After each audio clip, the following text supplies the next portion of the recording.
Welcome to the European Quarter of Brussels, the heart of a united Europe.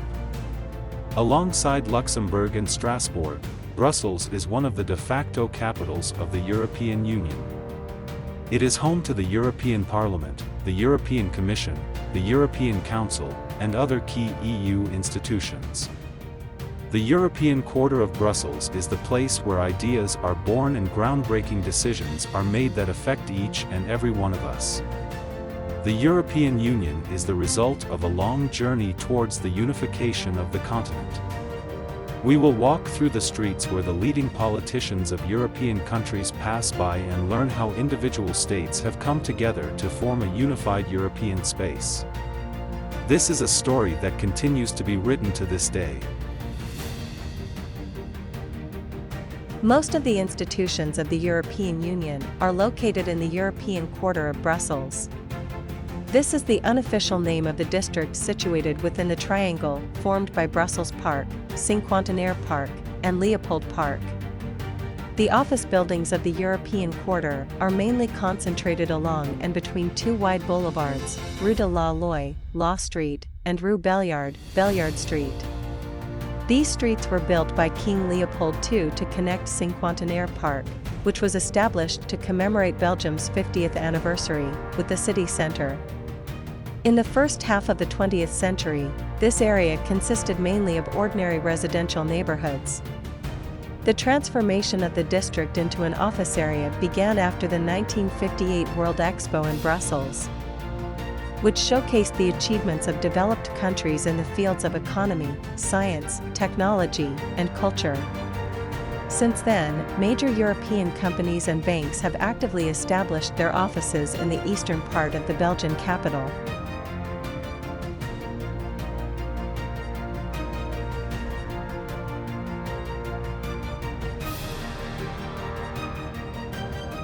At the central station, we board a carriage of Metro Line 5 heading towards Hermandebrooks or a carriage of Metro Line 1 heading towards Stockholm.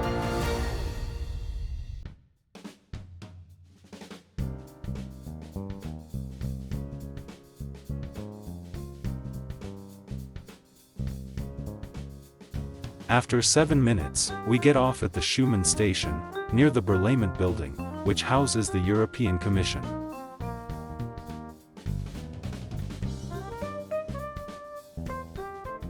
Here, we immediately encountered the most iconic building of the European Union, the Berlaymont, a massive office building made of metal and glass in the shape of a gigantic St. Andrew's cross.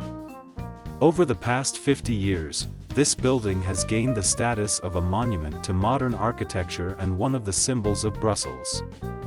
And it's no surprise. The enormous structure, covering an area of 240,000 square meters, is truly impressive. Its walls resemble reflective wings.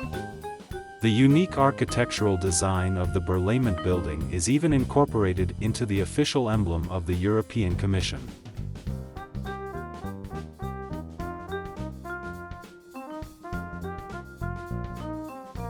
In front of the entrance to the European Commission stands a stone stele dedicated to one of the founding fathers of the European Union, Robert Schuman. It was placed here in 1968. On each of the 4 sides of the stone, there is an inscription in the languages of the countries that were part of Europe in the 1960s. This serves as a testament to the key role Schuman played in the unification of Europe. This building was inaugurated in 1967 and received great public acclaim for its unusual architecture and design. It was designed by Belgian architect Lucien de Vestel, with support from renowned Belgian architects Jean Gilson, as well as Jean and André Polak. The creators of the project drew inspiration from the UNESCO Secretariat building, which was constructed in Paris in 1958. After a renovation that lasted 13 years, the building was reopened in 2004 and now looks even better as the home of the European Commission. The European Commission is the highest executive body of the European Union. It develops and proposes new legislation, monitors its implementation, and represents the European Union on the international stage. Since 2019, Ursula von der Leyen has served as the president of the European Commission. The European Union began with an idea that was born after World War II: never again. After two devastating world wars in the first half of the 20th century, people were determined to prevent such a catastrophe from happening again. Between 1945 and 1950, several European leaders, including Robert Schuman, Konrad Adenauer, Alcide de Gasperi, and Winston Churchill, initiated the process of creating the European Union as we know it today. Their goal was to achieve economic and political integration of European countries to ensure lasting peace and prosperity. French Foreign Minister Robert Schuman proposed uniting European coal and steel production. At the time, these were the most crucial raw materials for war: coal as an energy resource and steel for manufacturing weapons and machinery. Through shared control of production, no nation would be able to secretly arm itself against others. In line with this proposal, the European Coal and Steel Community, ECSC, was established in 1952. 6 neighboring countries, Belgium, France, Germany, Italy, Luxembourg, and the Netherlands, agreed to pool their coal and steel resources. This marked the first step toward European integration. The Treaties of Rome of 1957, also known as the Rome Agreements, are 2 important international treaties that were signed on March 25, 1957, in Rome. They laid the foundation for the establishment of the European Economic Community, EEC, and the European Atomic Energy Community, Euratom. These treaties set the groundwork for the further integration of European countries and ultimately led to the creation of the European Union. Their primary goal was to establish a common economic area for the member states, based on free trade and the removal of barriers to the movement of goods, services, capital, and people. The Maastricht Treaty of 1992 definitively shaped the European Union as a political and economic union. It introduced the single currency, the euro, and strengthened cooperation in the areas of politics, culture, and security. Today, the European Union consists of 27 countries and has a population of more than 470 million people, making it one of the largest alliances in the world. United in diversity, this is the motto of the European Union, which reflects the values of the EU. Although each EU country has its own culture, language, and traditions, they all share common values that they must uphold as members of the European Union. One of the fundamental values that unite all EU countries is democracy, meaning that only democratic states can become EU members. Other shared values among all EU member states include respect for human dignity, freedom, equality, the rule of law, and the protection of human rights, including the rights of individuals belonging to minority groups.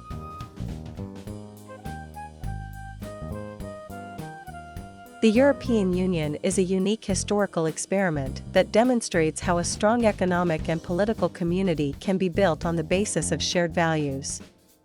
Its significance extends beyond the borders of Europe and serves as an example to the entire world of peacefulness, cooperation, and sustainable development.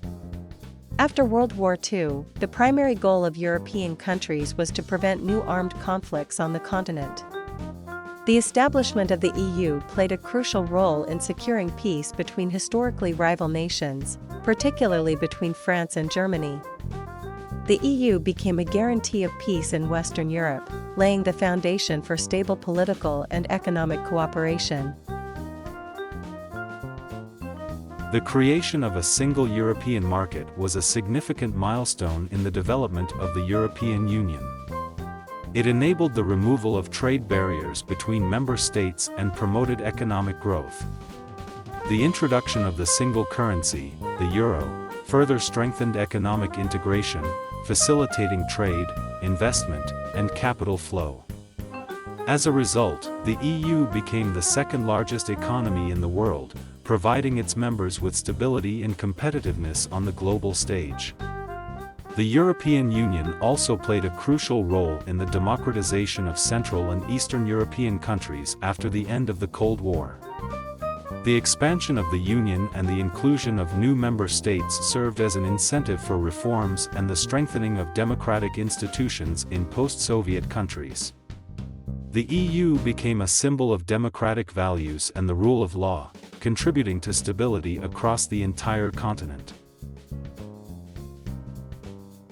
The European flag consists of 12 golden stars arranged in a circle on a blue background. It was adopted in 1984 and today flies over buildings, parks, and monuments across Europe. The number of stars never changes, there are always 12. The 12 golden stars on a blue background carry deep symbolic meaning. The circle of stars represents the unity of the peoples of Europe, their cohesion, and their aspiration for a shared future. The number 12 is traditionally considered a symbol of perfection and completeness, being associated with the 12 months of the year, the 12 apostles, and other similar symbolic references that reflect cyclicality and wholeness. Some scholars interpret the 12 stars as an allusion to the biblical depiction of the woman clothed with the sun, wearing a crown of 12 stars. The choice of this specific number signifies that the flag remains unchanged regardless of the increasing number of EU member states, giving it a sense of stability and permanence. Stars are often associated with hope for a better future, and on the European Union flag, they symbolize the aspiration for a brighter future for all of Europe. The melody of the anthem of the European Union originates from the Ninth Symphony, which Ludwig van Beethoven composed in 1823 as a musical interpretation of the Ode to Joy, written by Friedrich Schiller in 1785. This anthem symbolizes not only the European Union but also Europe in a broader sense. In his Ode to Joy, Schiller expressed his idealistic vision that all people would become brothers, an aspiration that Beethoven also shared. In 1972, the Council of Europe declared Beethoven's Ode to Joy as its official anthem. Later, in 1985, the heads of state and government of the EU member states adopted it as the official anthem of the European Union. Without words, expressed solely through the universal language of music. The anthem conveys the European values of freedom, peace, and solidarity. It is not intended to replace the national anthems of the EU member states but rather to represent the values that unite these countries. The European anthem is played during official EU celebrations and is typically heard at all events of a European character. From the European Commission building, we head to Place du Luxembourg, where the European Parliament complex is located near Leopold Park and Brussels-Luxembourg railway station. The European Parliament complex in Brussels is the second largest parliamentary complex in the world, after the Capitol in the United States. The European Parliament is the beating heart of European democracy, representing more than 470 million citizens across the European Union. Along with the Council of the EU, it is one of the legislative bodies of the European Union. Established in 1957, the European Parliament is elected every 5 years by the citizens of the EU member states. The Parliament holds its sessions alternately in Strasbourg and Brussels. Espace Leopold, the building complex of the European Parliament in Brussels, is an impressive landmark of the Belgian capital. The buildings were constructed between 1989 and 2004 in a postmodern architectural style. Although the European Parliament is traditionally based in Strasbourg, France, its members and their teams have also been using office spaces in Brussels since the 1990s due to the expansion of the European Union. The construction of the Espace Leopold complex, which consists of several buildings and was fully completed in the 2000s, began with the Congress Center. The decision to build this center was made by Belgian bankers and entrepreneurs in the late 1980s. In 1988, a consortium of architecture firms, including some of Brussels' largest studios, launched a competition for the best design project for a new building in Leopold Park. The winner of the competition was 26-year-old architect Michel Bouquelin. A large plot of land in the Leopold Quarter, named after King Leopold II of Belgium, was allocated for the project. This site previously housed a disused railway shunting yard of the Brussels-Luxembourg station and an abandoned brewery. Michel Bouquelin designed the building in an oval shape, symbolizing unity. The glass facade reflects the transparency of democracy and its closeness to the citizens. The main entrance for members of parliament was placed in the center of the building, while side entrances were designated for visitors and the press. In the semicircular plenary hall, seating was arranged not only for the members of parliament but also for spectators in a dedicated gallery. This international conference center was named after the first president of the European Parliament, Paul-Henri Spaak. As Belgium's foreign minister and prime minister, Paul-Henri Spaak played a key role in the creation of the Benelux Union and in drafting the Treaties of Rome, which laid the foundations for the establishment of the European Union. His vision of European cooperation made him one of the leading figures in the early stages of the EU's development, and he is regarded as one of its founding fathers.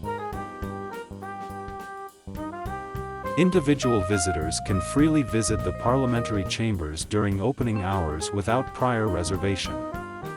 In summer, you can start your visit at any time, while during the rest of the year, visits are scheduled at specific time intervals.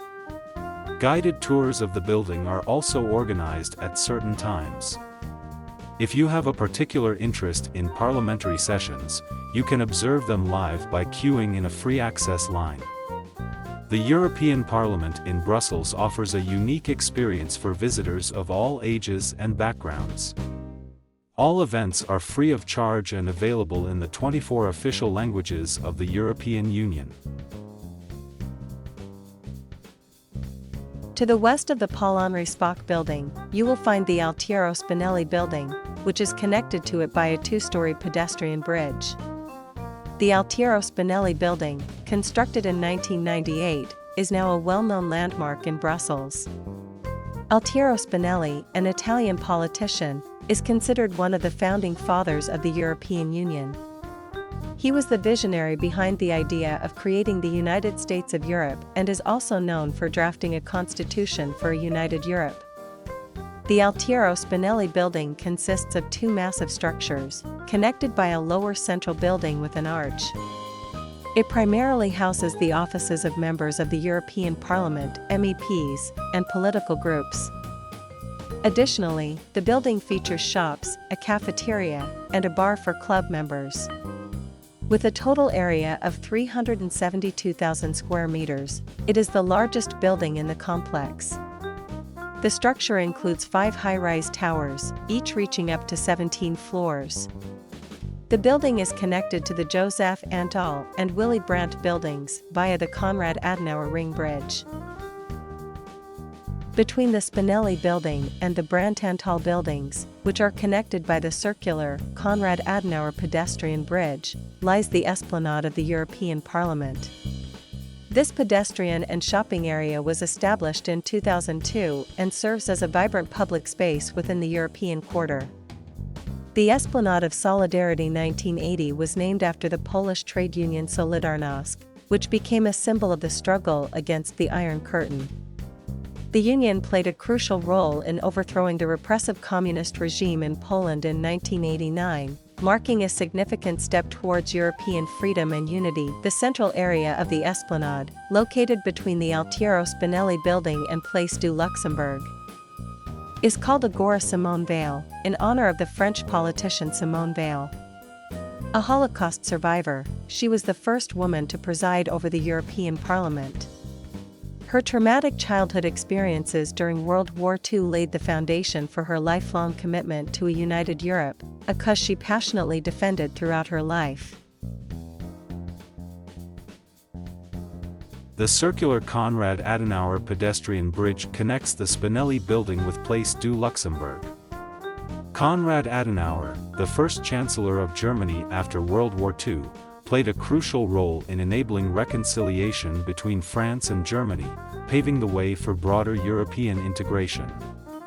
Adenauer is widely regarded as one of the founding fathers of the European Union, as his efforts in fostering peace and cooperation between former adversaries laid the groundwork for the establishment of a united and prosperous Europe.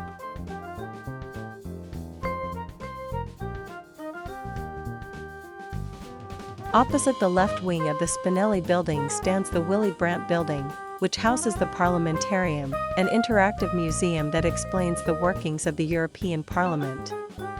Willy Brandt, the fourth Chancellor of Germany, was awarded the Nobel Peace Prize for his efforts to improve relations with East Germany, Poland, and the Soviet Union. The Parliamentarium helps visitors understand the functioning of the Parliament through interactive technologies and multimedia tours. Have you ever wondered how the European Union is organized and how it impacts your daily life? At the Parliamentarium, you will discover many new and fascinating insights. Thanks to interactive tools such as a 360-degree cinema, a role-playing game for students, and a giant interactive floor map, visitors can learn everything they need to know about the European Parliament. You can explore the journey that led to today's European Union and gain insights into the work of members of the European Parliament in tackling Europe's biggest challenges. Admission is free, and all information is available in 24 languages. Opposite the right wing of the Spinelli building, the József Antall building houses the above-ground section of the Brussels-Luxembourg railway station. József Antall was the first democratically elected Prime Minister of Hungary after the fall of communism. He played a pivotal role in leading Hungary towards European Union membership and was a strong advocate for a united Europe. If you have enough time, you can visit several other interesting museums in the area. One notable attraction is the House of European History, located near the Parliamentarium in Leopold Park. This museum blends modern architecture with historical elements and offers a comprehensive overview of Europe's history from antiquity to the present day. The House of European History allows visitors to gain a deeper understanding of the development of European identity, providing valuable insights into the shared historical experiences of the peoples of Europe. Through engaging exhibitions and interactive displays, the museum explores the milestones that have shaped Europe and helps visitors appreciate the continent's rich and complex heritage. Leopold Park is also home to the Antoine Wirtz Museum, dedicated to the Belgian painter, draftsman, engraver, and sculptor Antoine József Wirtz. Founded in 1868, it has since become part of the Royal Museums of Fine Arts of Belgium. This museum brings together the works of the Belgian artist in a fascinating setting that reflects his unique artistic vision. Upon entering the Wirtz Museum, visitors are often left speechless, as Antoine Wirtz, the controversial artist of Belgian Romanticism, saw himself as a blend of Raphael, Michelangelo, and Rubens. As a creator of monumental romantic paintings, Wirtz focused on religious themes, philosophical allegorical scenes, and larger-than-life portraits, often characterized by an unrestrained romantic expression. The museum preserves the authentic character of a bygone era, allowing visitors to immerse themselves in Wirtz's artistic world, where grandeur, drama, and deep emotion come to life on vast canvases. The Royal Belgian Institute of Natural Sciences, located near the Wirtz Museum, offers a fascinating exploration of human evolution, as well as the development of minerals, dinosaurs, and various animals throughout natural history. The museum features interactive exhibits, allowing visitors to uncover the mysteries of nature in an engaging and educational way. From impressive dinosaur skeletons to captivating mineral collections and animal specimens, the museum provides a comprehensive insight into the evolution of life on our planet. Whether you are fascinated by prehistoric creatures, the formation of the Earth's crust, or the biodiversity of our natural world, the museum offers a unique experience for visitors of all ages, combining science, history, and discovery. Did you know that several sections of the infamous Berlin Wall can be found in Brussels? For almost 30 years, this physical and ideological barrier symbolized the insurmountable division of the European continent into two opposing blocs, the liberal capitalist West and the totalitarian communist East. In addition to representing the division of Europe, the Berlin Wall also serves as a reminder of the Cold War and the global disruption of international cooperation. Today, pieces of the Berlin Wall can be found across Europe and beyond, serving as historical monuments to the struggle for freedom and unity. They can be seen in cities such as Strasbourg, Tallinn, Reykjavik, New York, Seoul, and, of course, Brussels. In Brussels, these fragments stand as a symbol of European reconciliation, reminding visitors of the continent's journey from division to unity and the triumph of freedom and democracy over oppression. Several original sections of the Berlin Wall are displayed here. Two of them are exhibited at the entrance of the European Parliament, near Leopold Park, enclosed in a glass showcase since 2021. This preservation project was organized by the Belgian state, the Brussels Capital Region, and the European Parliament, ensuring their protection and visibility for future generations. While much of the graffiti on the Berlin Wall was created by artists during its division, many continued their work even after the wall fell. One of the displayed sections features a reference to a major international sporting event of 2009, the 100-meter world record set by Jamaican sprinter Usain Bolt in Berlin. However, the artist made a small mistake. The correct time was 9.58 seconds, not 9.85 seconds. But how did these Berlin Wall sections arrive in Brussels? One of them was gifted to the European capital by the city of Berlin in 2004. The second section arrived in 2009 as part of the 20th anniversary celebrations of the fall of the Berlin Wall. On this occasion, 10 pieces of the former barrier were temporarily displayed in Place du Luxembourg, Brussels. After a few months, most of them were returned to Germany, but a few pieces remained in Brussels, serving as a lasting reminder of Europe's journey towards unity and freedom.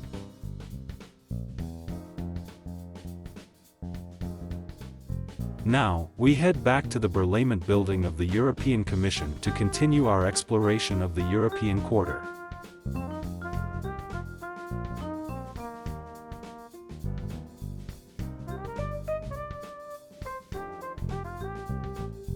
An impressive portrait of John Kennedy, painted on an original fragment of the Berlin Wall, stands next to the headquarters of the European Commission, the Berlaymont Building, in Brussels. This monument serves as a powerful and striking symbol of a united and reunified Europe.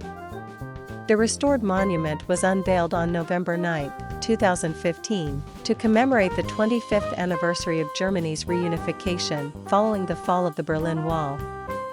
The artwork is displayed in a weather-protected glass case, weighs 3 tons, and stands 3.6 meters high. This Berlin Wall fragment was brought to Brussels in 2009, along with 15 other artworks, as part of the installation titled Breaking the Wall. A few years later, the European Commission acquired the Kennedy mural, transforming it into a permanent monument that stands today as a reminder of Europe's journey toward freedom, unity, and democracy. The Charlemagne Building, located opposite the Berlaymont Building, the headquarters of the European Commission, is a modern high-rise with a glass facade designed in a contemporary architectural style. It serves as a venue for conferences, meetings, and administrative functions, housing various departments of the European Commission. The building is home to key divisions, including the Directorate General for Trade and the Directorate General for Economic and Financial Affairs, which play a crucial role in shaping the EU's trade and economic policies. Since 2015, the Internal Audit Service of the Commission has also been based here, ensuring transparency and accountability within the institution. Named after Charlemagne, the Emperor of the Holy Roman Empire, the building symbolizes the historical roots of European integration, reflecting the ambition to unite Europe under shared values and governance. The Council of the European Union and the European Council are located in the Europa Building, which is situated in close proximity to the Berlaymont Building. The building is distinguished by its glass facade and a massive illuminated cube inside, known as the lantern. The Europa Building masterfully blends modern architecture with the preservation of historical heritage, incorporating the former residence of Queen Astrid. It serves as the venue for EU summits, where the heads of state and government of the member states meet, as well as for the meetings of the Council of the European Union. Completed in 2016, the Europa Building is the new headquarters of both the Council of the EU and the European Council. The structure features a massive glass atrium, seamlessly attached to the historic neoclassical building from 1927, integrating the glass lantern, which houses large meeting rooms and dining areas. The building's immense roof not only provides protection but also supports a large number of solar panels, emphasizing the EU's commitment to sustainability and energy efficiency. The Europa Building stands as a symbol of dialogue, unity, and openness, reflecting the core values of the European Union.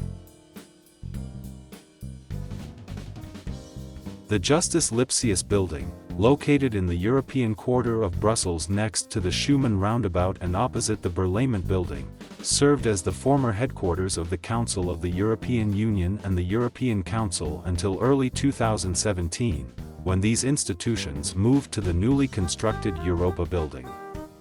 Despite the relocation, the Justus Lipsius Building continues to be used by both institutions.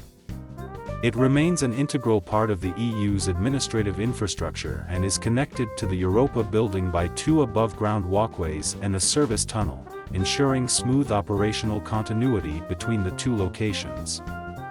The building, named after the 16th-century Flemish humanist and scholar Justus Lipsius, reflects the European Union's deep connection to its intellectual and cultural heritage, while still playing a crucial role in policy-making and administration within the EU framework.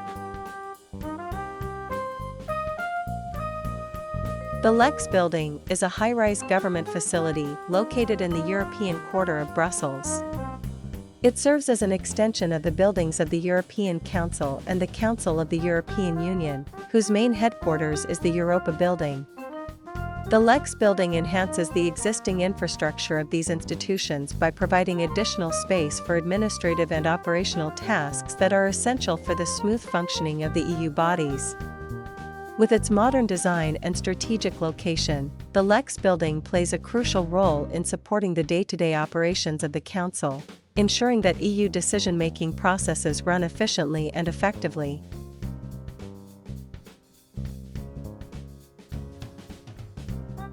The Robert Schuman Roundabout is located at the heart of the European quarter in Brussels. The most prominent buildings surrounding the square include the Berlaymont Building, the Justus Lipsius Building, and several other offices of the European Commission. The roundabout, also known as Robert Schuman Square, and the boulevard that connects it to Cinquantenaire Park are currently undergoing a major redesign. Extensive renovations are planned for the area, with European Commission offices being transformed into shops and other public facilities, making the space more accessible and functional for both residents and visitors. The roundabout itself is set to be converted into one of 3 pedestrian-friendly squares. With the new Schuman Square focusing on a political theme, highlighting its central role in European governance and diplomacy. One of the most significant buildings facing Schuman Square is the headquarters of the European External Action Service, EAS, which acts as the Foreign Affairs Ministry of the European Union, overseeing diplomatic relations and representing the EU's interests on the global stage.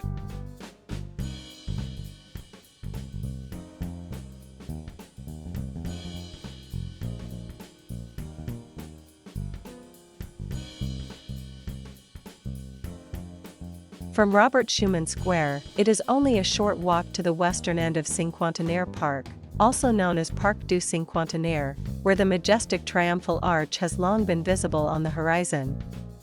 Near the park's entrance, on the site of Schuman Square and the adjacent metro station, stands a bust of Robert Schuman, one of the most influential political figures and a founding father of the European Union.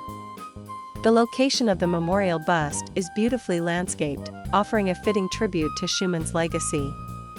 Robert Schuman, a French politician, played a pivotal role in European history. Considered a pioneer of the European idea, he was politically active since the end of World War I and, as France's foreign minister, played a leading role in drafting several key treaties of the time, including the foundations of the European integration process. The bronze bust of Schuman, sculpted by artist Nat Nguyen, was classified as a heritage monument in 1976 and was officially installed at the entrance of Cinquantenaire Park in 1987. Today, this tribute serves as a reminder of Schuman's visionary leadership and his contributions to the peace and unity of Europe, standing proudly at the gateway to one of Brussels' most iconic landmarks. In the late 19th century, newly independent Belgium experienced a period of economic and industrial growth. King Leopold II, supported by the ruling bourgeoisie, aimed to equip Brussels with prestigious infrastructure, parks, and monuments befitting a capital city. As the 50th anniversary of the 1830 Revolution, which led to Belgium's independence, approached, the chosen location for the celebrations was the Brussels Garrison Parade Ground. Here, in 1880, Cinquantenaire Park was established to commemorate the country's Golden Jubilee. The park hosted festive events, including a national exhibition showcasing Belgian art and industrial products. In 1888, the second exhibition took place, featuring the great international competition for science and industry. For this occasion, the architect Gédéon Bourdieu conceived an ambitious project to gather the nation's knowledge under one roof in a palace of the 50th anniversary. He designed two grand buildings, connected by semicircular colonnades, encompassing a central triumphal arch structure. The impressive architectural ensemble symbolized Belgium's progress, achievements, and unity, and today, Cinquantenaire Park remains a cherished landmark in Brussels, reflecting the nation's rich heritage and aspirations.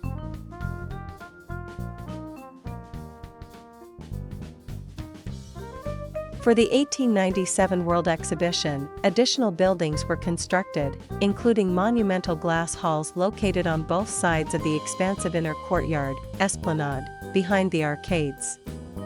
Architect Charles Girault developed the design for a triple-arched arcade, with funding secured through patrons and King Leopold II. The arcade was officially inaugurated in 1905, marking the 75th anniversary of Belgium's independence. The three arches, identical in width and height, form a triumphal arch, crowned by an imposing bronze quadriga, symbolizing the province of Brabant. The quadriga features a figure waving a flag while riding a chariot drawn by 4 horses, signifying Belgium's national pride and unity. At the base of the columns, the other 8 Belgian provinces are represented in sculptural form. The park eventually expanded to its current size of 30 hectares, limited by the urbanization of the surrounding areas. Until the 1935 World Exhibition, Cinquantenaire Park served as a venue for trade fairs and exhibitions. Afterward, these events were relocated to the exhibition pavilions at the Heysel site, in the northern part of Brussels, which became the new hub for large-scale public exhibitions and fairs.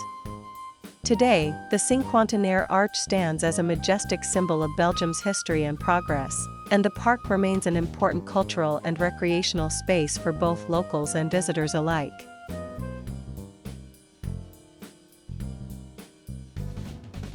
For the residents of Brussels, Cinquantenaire Park has long been one of the city's most beloved recreational spots. Here, people can sunbathe, relax with a book on the grass, practice yoga, meet friends, enjoy a romantic picnic for two, or simply take a leisurely stroll along the well-maintained avenues and pathways. Visitors to the Belgian capital also often include the park in their sightseeing itinerary, as it offers much to explore. The pavilions, symmetrically extending on either side of the triumphal arch, create a horseshoe-shaped architectural ensemble and house several fascinating museums. Among them is the Royal Museum of the Armed Forces and Military History, which boasts an impressive collection of various weapons, military equipment, aircraft, and tanks. This museum's collection is considered one of the largest of its kind in the world. Another highlight is the Autoworld Museum, showcasing a spectacular collection of vintage automobiles, offering a journey through the history of the automotive industry. Additionally, the Art and History Museum, located within the park, exhibits an extensive collection of important artworks and artifacts from various periods. The park's majestic ambience is enhanced by its symmetrical layout, with pathways radiating from the central triumphal arch. Elegant fountains and intricate statues contribute to the park's scenic beauty, making it one of the most picturesque and impressive destinations in Brussels. Brussels is a vibrant city, constantly in motion. It boasts an incredible cultural, historical, and architectural heritage, just waiting to be discovered. Explore the landmarks, museums, exhibitions, charming corners, and exciting events that Brussels has to offer. When visiting Brussels, don't miss the opportunity to explore the beating heart of Europe and gain insight into the largest transnational parliament in the world.